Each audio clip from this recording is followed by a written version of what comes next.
What's up everyone? Let's speak about the trust problem. Why actually we want AI to actually move money and why should users trust it? What is this trust problem about? Will you actually give financial freedom to an agent?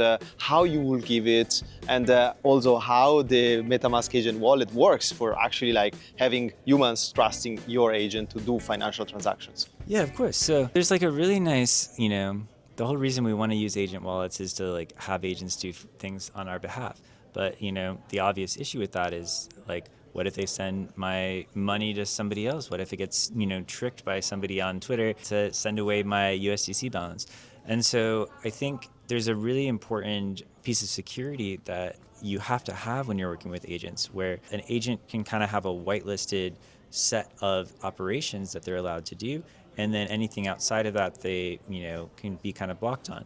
So the way that we fix that with the MetaMask agentic wallet is that we actually have a policy engine on the back end that runs in a trusted execution environment that you have the ability to change through a separate channel than what the agent operates on. So you can basically say what protocols you want to allow it to interact with, who you want to be able to transfer money to, how much you can move in a day, and then also policies specific around trading and prediction markets and perps and things like that. Nice, nice. I mean, I'm a big advocate for permissions, right? And I think the fact that you have enabled permissions kind of by default, you have specific guardrails for the agent wallet, I think is huge, right?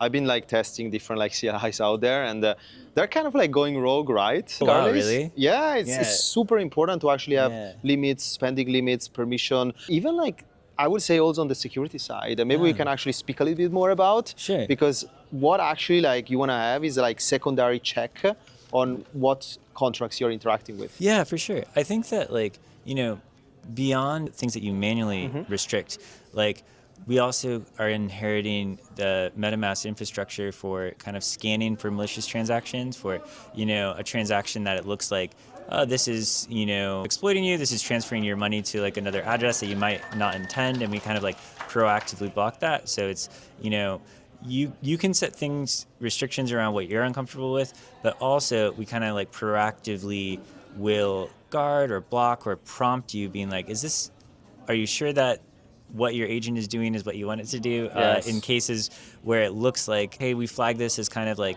suspicious, and we want to get your approval on it before we move forward. Nice. So. And is this compromising the experiences? Is higher latency? I know we work on some kind of benchmark, but do you feel this extra step are worth to do it from the user perspective? Yes, for sure. I think that at the end of the day, when an agent is acting continuously, having a couple extra 100 milliseconds or a couple extra seconds, at one step in the process, is I think a very small price to pay for not actually losing money. I agree.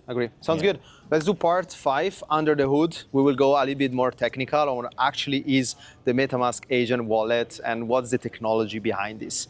Okay, see you guys later.